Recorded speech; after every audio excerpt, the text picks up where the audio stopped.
बच्चों, पिछले दिनों हमने चर्चा की कि सामाजिक समस्या क्या है और समकालीन समस्याएं कौन कौन सी हैं।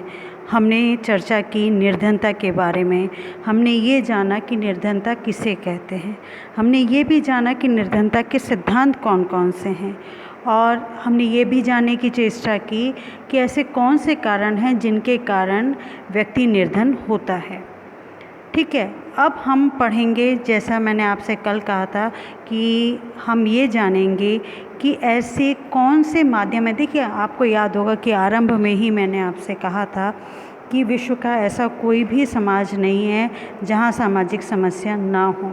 अगर सामाजिक समस्या हैं तो उनके निवारण के साधन भी हर हालत में हर राष्ट्र के द्वारा उपलब्ध कराए जाते हैं। वो निर्धनता किस स्वरूप में उत्पन्न होती है, उसका कौन सा स्वरूप व्यवस्थापित होता है और उनके लिए कौन से रास्ते ऐसे होते हैं जिनसे निर्धनता को समाप्त किया जाता है, ये निर्धनता के स्वरूप पर निर्भर करता है। और इस पर राष्ट्र के क्या विचार हैं, क्या भूमिका है, ये अलग एक चर्चा का विषय है। अब अगर हम भारतीय संदर्भों में बात करें तो भारत में निर्धनता को दूर करने के लिए अनेक सरकारी योजनाएं बनाई गई। देखिए बेटा, ये बात तो आप लोग मान के चलें कि गरीबी उन्मूलन या निर्धनता उन्मूलन सहज नहीं है, ये एक सतत चलने वाली प्रक्रिया है। तो इसके संबंध में दो मापदंड ध्यान में रखे जाते हैं, विकास और वितरण। अगर विकास नहीं होगा देश का तो स्वाभाविक तौर पर निर्धनता को दूर कर पाना असंभव है। परंतु विकास के साथ जो एक महत्वपूर्ण तत्व जुड़ा है वो है उसके वितरण का। विकास के वितरण का नहीं, विकास के साथ जो तथ्य जुड़े हुए हैं और विकास के उपरांत जो लाभ होता है वो लाभ, वो सुविधाएं निर्धनों तक भी पहुंच सकें, ये एक महत्वपूर्ण बात है। ठीक है, तो गरीबी या निर्धनता उन्मूलन के संदर्भ में इनको कई प्रकार से देखा जा सकता है। प्रगति से पहले वितरण, केवल प्रगति मूलक योजनाएं, प्रगति के साथ साथ पुनर्वितरण और प्रगति की जगह पुनर्वितरण। देखिए, ये चार महत्वपूर्ण बिंदु हैं। प्रगति से पहले वितरण, तो हमें ये देखना है कि जब प्रगति आरंभ नहीं हुई थी उससे पहले वितरण का कौन सा स्वरूप विद्यमान था, वितरण किस रूप में हो रहा था। केवल प्रगति मूलक योजनाएं, अब यहाँ हमें ध्यान देना है कि क्या सिर्फ वो योजनाएं हैं जिनका केंद्र बिंदु प्रगति है, या प्रगति के साथ साथ पुनर्वितरण और प्रगति की जगह पुनर्वितरण। इससे स्पष्ट है कि विकास और समानता के बीच एक प्रकार से विकल्प की स्थिति, जिसे ट्रेड ऑफ कहते हैं, उत्पन्न हो जाती है। उस समय यह भी अनुभव किया गया है कि देश का समस्त उत्पादन तथा उसकी समस्त उत्पत्ति गरीबी उन्मूलन पर लगाने पर भी वांछित लाभ नहीं हो सकेगा। क्यों नहीं हो सकेगा? क्योंकि आय का स्तर बहुत निम्न था। इस संदर्भ में पंडित नेहरू जी ने कहा था, एक गरीब देश में केवल गरीबी का ही बंटवारा किया जा सकता है। इस प्रकार उस समय भी यह अनुभव किया गया कि समस्त पैदावार तथा संपत्ति को लोगों को बांटने से पहले उसे और अधिक विकसित करने की आवश्यकता है।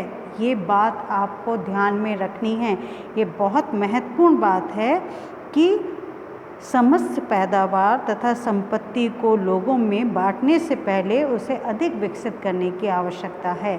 बात समझे आप?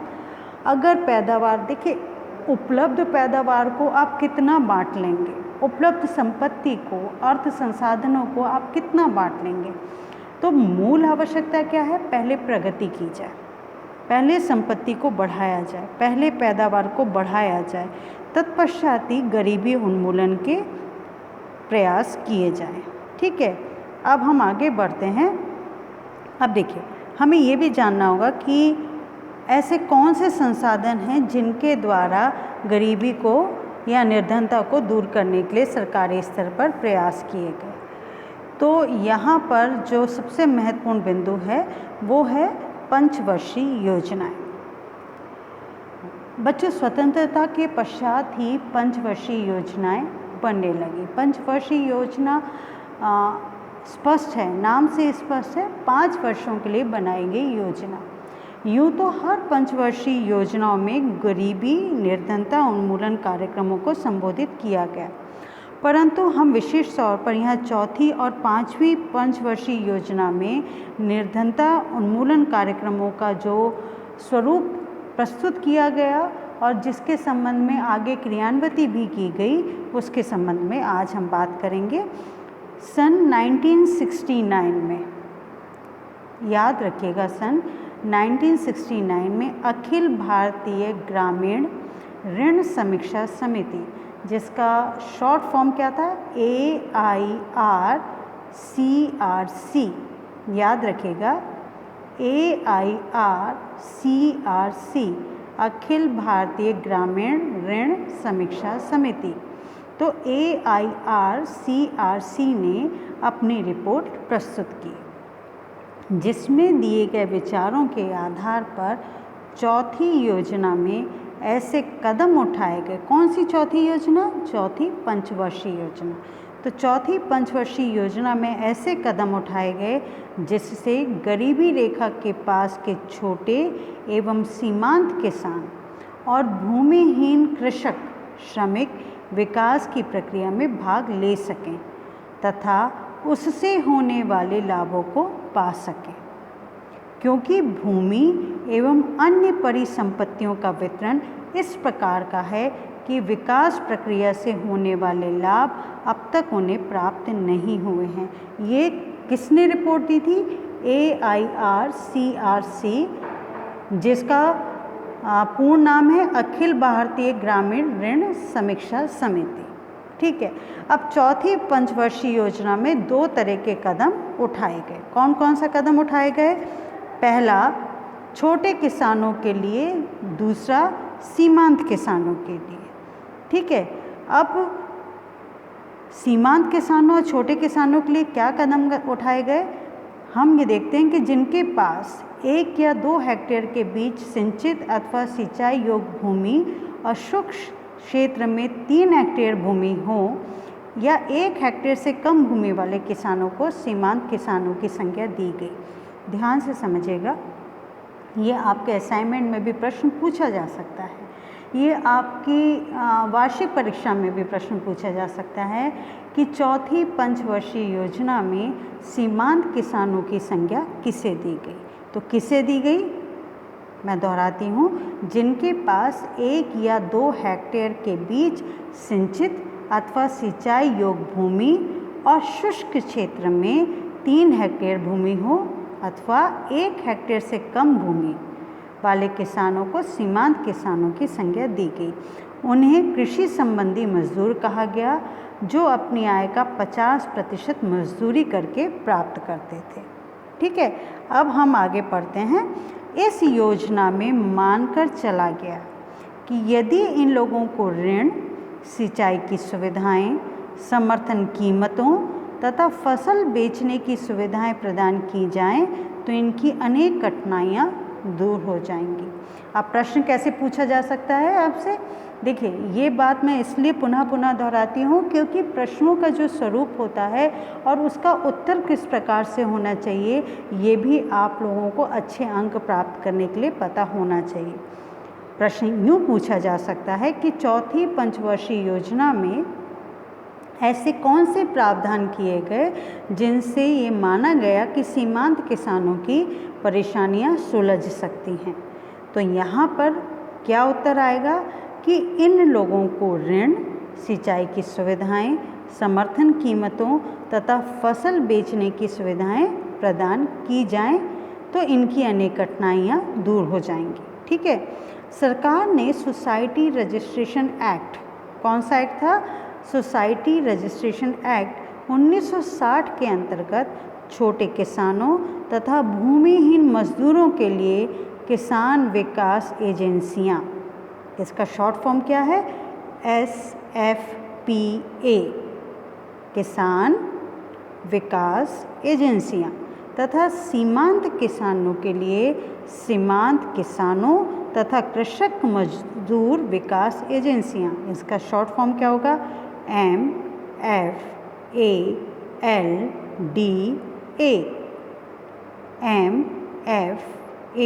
MFALDA का तात्पर्य क्या हुआ? सीमांत किसानों तथा कृषक मजदूर विकास एजेंसियाँ। तो ये बनाई गई, किस लिए बनाई गई? सरकार ने ये सोसाइटी का रजिस्ट्रेशन क्यों कराया? जिससे सीमांत किसानों की समस्याओं को सुलझाया जा सके। इन एजेंसियों का काम क्या था? इन एजेंसियों का काम था उन्हें सिंचाई तथा उपज को बढ़ाने के लिए अन्य साधन प्रदान करें और उनके आर्थिक विकास के लिए पशुपालन, डेयरी फार्म, बागवानी, कृषि आदि को बढ़ावा दें। सिर्फ देखिए, यहाँ महत्वपूर्ण बिंदु क्या है कि एजेंसियाँ सिर्फ खेती बाड़ी तक ही अपने आप को केंद्रित नहीं कर रही थी। इनकी जो योजना थी, निर्धनों को निर्धनता की रेखा से बाहर लाने के लिए, उसमें जो महत्वपूर्ण बिंदुओं की उन्होंने बात की, तो उन्होंने सम्मिलित किया कि आर्थिक विकास के लिए क्या आवश्यक है? पशुपालन, डेयरी फार्म, बागवानी और साथ के साथ कृषि तो थी। तो इन संस्थानों का काम यह भी था कि वे उन सभी लाभान्वित होने वाले लोगों को ऋण देने वाली सहकारी समिति का सदस्य बनाएं तथा कृषि संबंधी नई तकनीकों का लाभ प्राप्त करना सिखाएं। यहाँ तक आप समझ गए? देखिए, ये समझना भी है और हमें याद भी करना है, क्योंकि ये प्रश्न पूछे जाने की बहुत अधिक संभावना रहती है कि निर्धनता को दूर करने के लिए कौन सी सरकारी योजनाएं बनाई गई। या अगर मान लीजिए 4 अंक का प्रश्न है तो ये पूछा जा सकता है कि चौथी और 5वीं पंचवर्षीय योजना में ऐसे कौन से प्रावधान दिए गए जिनसे निर्धनता को दूर किया जा सके। अब हम आगे बढ़ते हैं और ये देखते हैं कि चौथी योजना के दौरान इस प्रकार की 46 संस्थाएं छोटे किसानों के लिए बनाई गई और उस संस्थाओं का नाम क्या था? SFDAS। क्या था? SFDAS। और 41 सीमांत किसान कौन से हैं ये मैं आपको बता चुकी हूँ।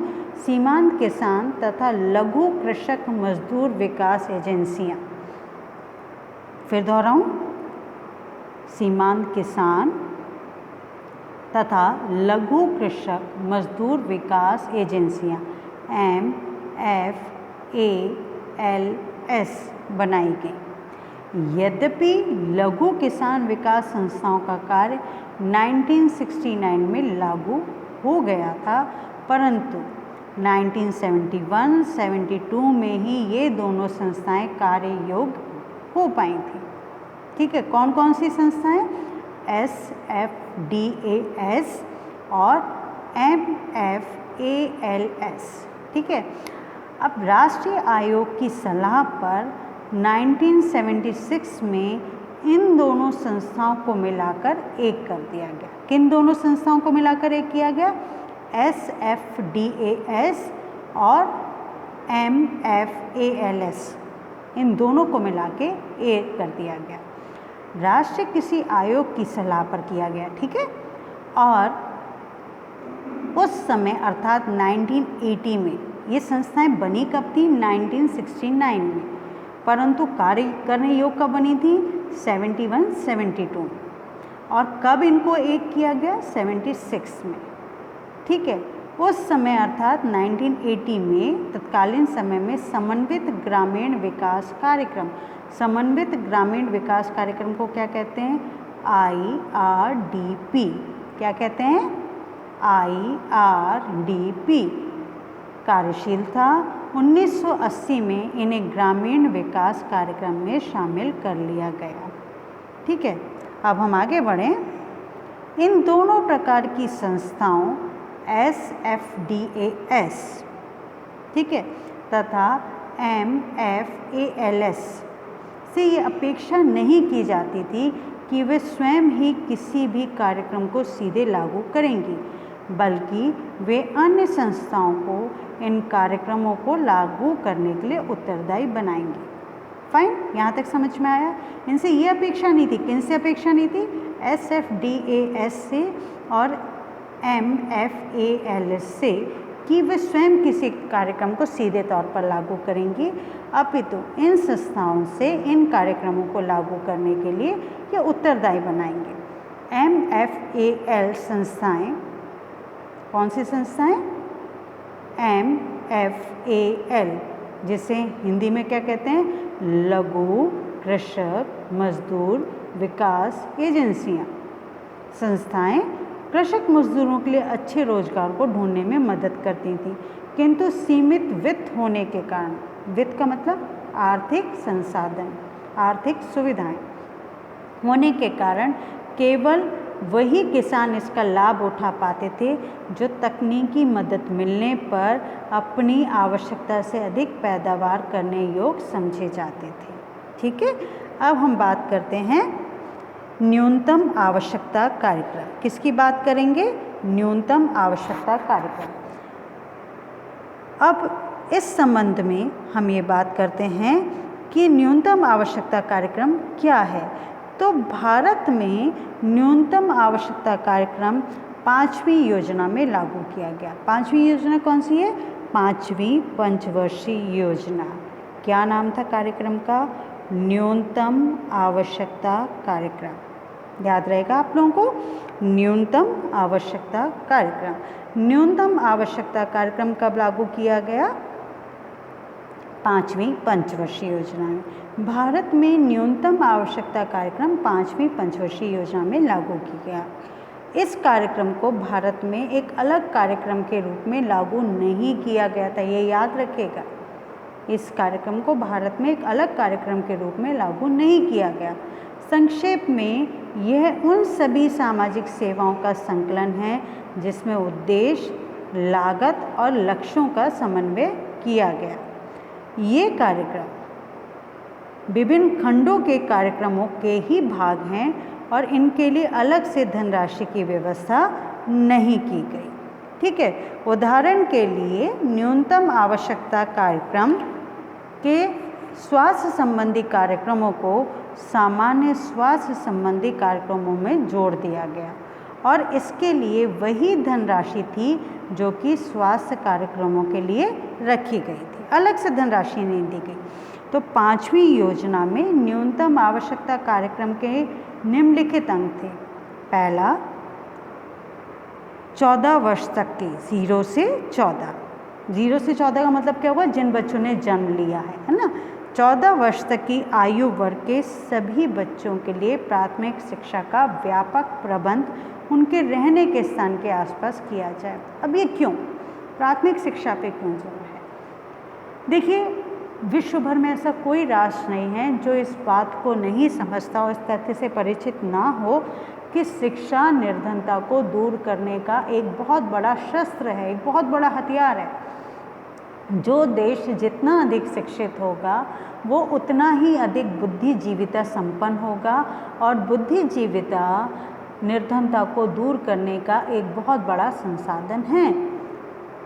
तो इसलिए ये आवश्यकता महसूस की गई और इसीलिए ये प्रावधान दिया गया कि 14 वर्ष तक की आयु वर्ग के सभी बच्चों के लिए प्राथमिक शिक्षा का व्यापक प्रबंध उनके रहने के स्थान के आसपास किया जाए। अब रहने के आसपास के स्थान पर करने का क्या फ़ायदा है, ये बात आप भी जानते हैं। उसका लाभ ये है कि कई बार जो निर्धन परिवार से संपर्क रखते हैं माता पिता, वो अपने बच्चों को दूर भेज नहीं सकते क्योंकि उनके पास वो परिवहन संसाधन उपलब्ध नहीं होते, क्योंकि आर्थिक विपन्नता के कारण वो उन परिवहन संसाधनों की उपलब्धता करा पाने में अक्षम होते हैं। तो ऐसी स्थिति में अगर उनके निवास स्थान के आसपास शिक्षण संस्थाएं होंगी तो वो अपने बच्चों को वहाँ भेजने में सहजता अनुभव करेंगे।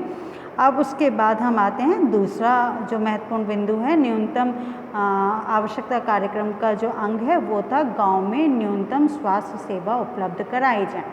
अब इसका क्या फ़ायदा है, इसका क्या लाभ है कि अगर देखिए हम निरंतर पिछले 3 दिनों से पढ़ रहे हैं कि जो व्यक्ति स्वस्थ होगा वो अधिक बलशाली होगा, शारीरिक तौर पर, शारीरिक रूप में उसके भीतर एक सक्षमता होगी कि वो अधिक से अधिक श्रम कर सके।